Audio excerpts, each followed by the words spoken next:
Functions. Before we define functions, first we have to define a relation. So a relation is a correspondence between the sets x and y. We usually label this sets x and y, but you can use any letter. The elements of the set x, we denote that by small letter x, and the elements of the set y, we denote by the small letter y. So each element in X corresponds to at least one element. So it can be one or more.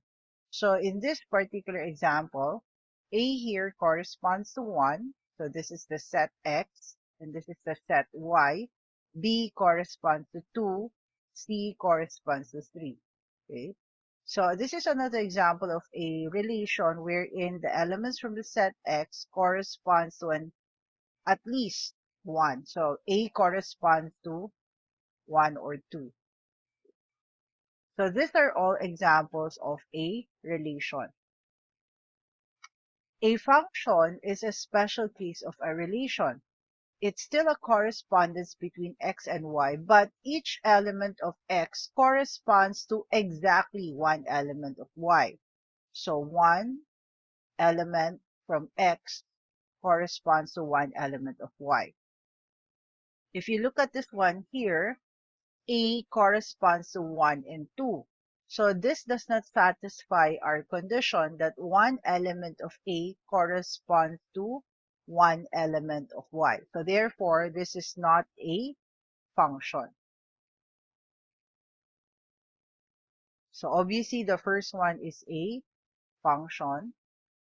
While this one here, A corresponds to 1, B corresponds to 1, C corresponds to 3. So even though A and B both corresponds to the same Y, we are not saying that the correspondence should be unique. What we are saying that one element of this set X should be corresponding to one element, but it doesn't have to be a unique correspondence. Therefore, this is still a function. So this is known as a one-to-one function. And this is known as what we call a many-to-one function. So this is just a relation, even though this is not a function, but this is still a relation. And this correspondence is one to many. So what are the different ways on how we present our function?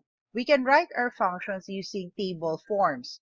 So like here, the first values are the number of tickets and these are the prices.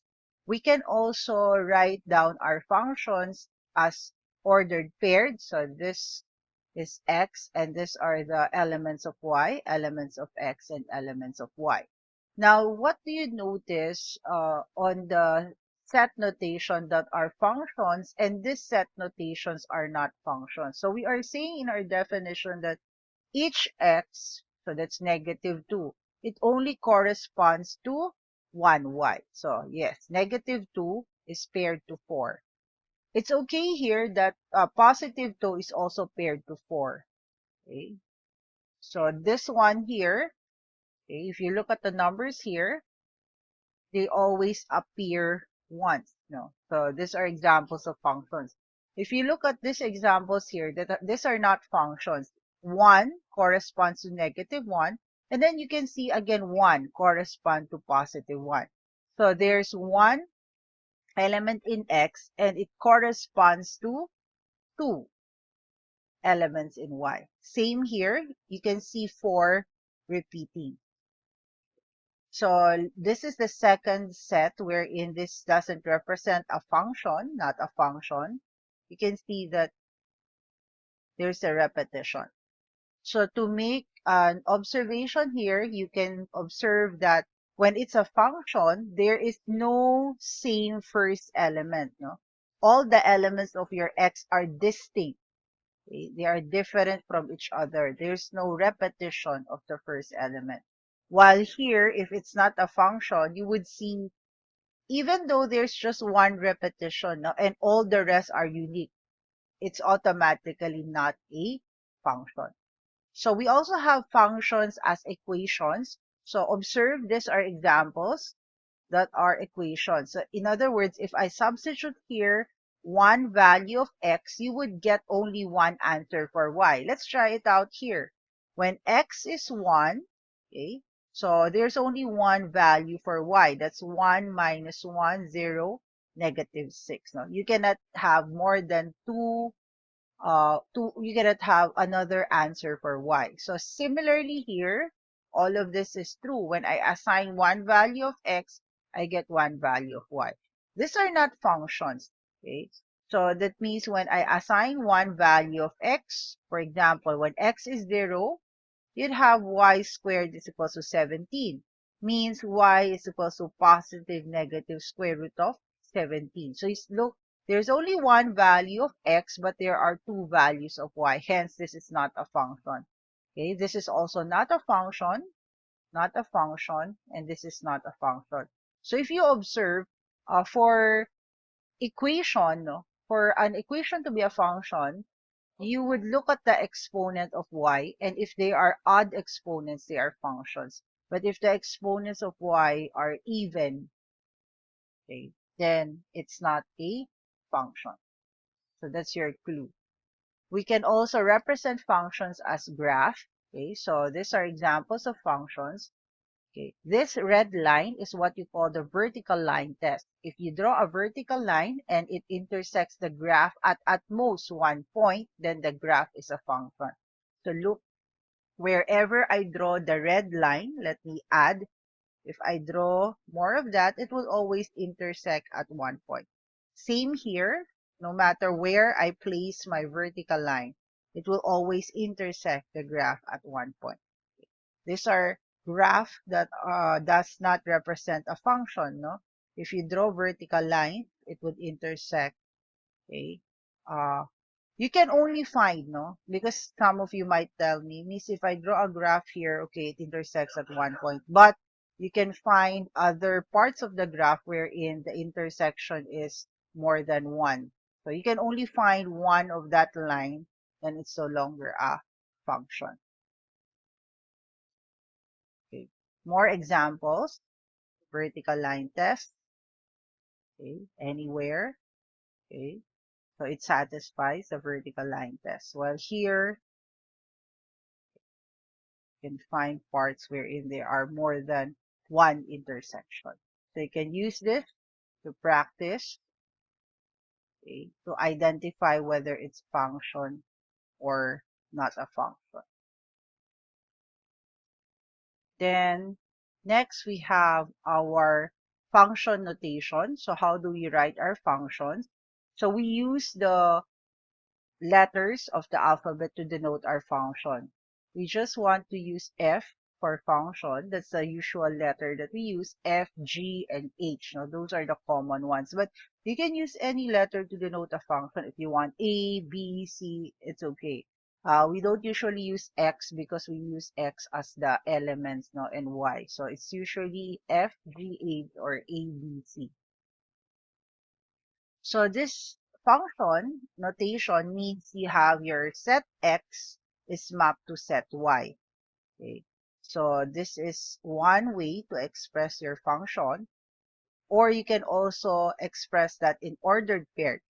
How do you define your y? Your y is equal to f of x. So that means your ordered paired. If you assign x, this is how you find the value of y. Then you can also write it just f of x, okay, in place of y. So in place of this y, I'm going to write f of x. Or you can simply write the equation, y is equal to f of x. But the most common one is this one, writing that as f of x equals x plus 1 and the equation form. No? These are the very common notations. How do we evaluate function?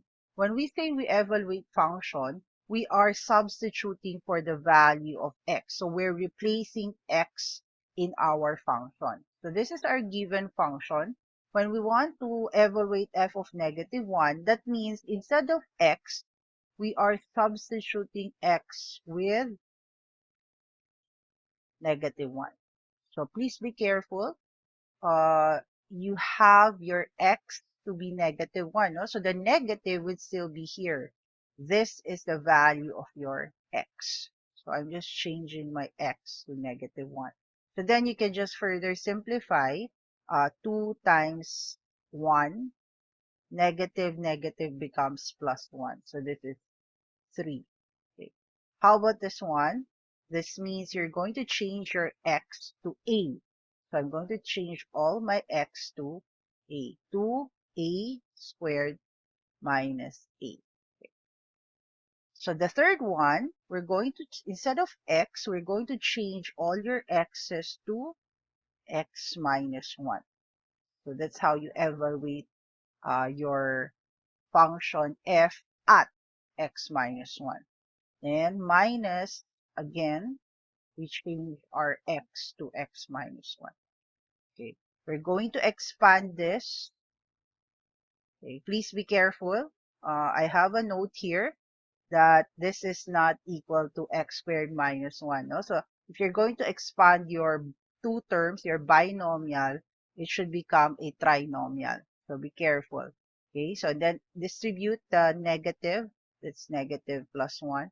And then we can further simplify this. 2x squared minus 4x plus 2 minus x plus 1. So that's 2x squared, -4, and -1, -5x plus 3. So there are some questions here wherein you can try to evaluate the given functions.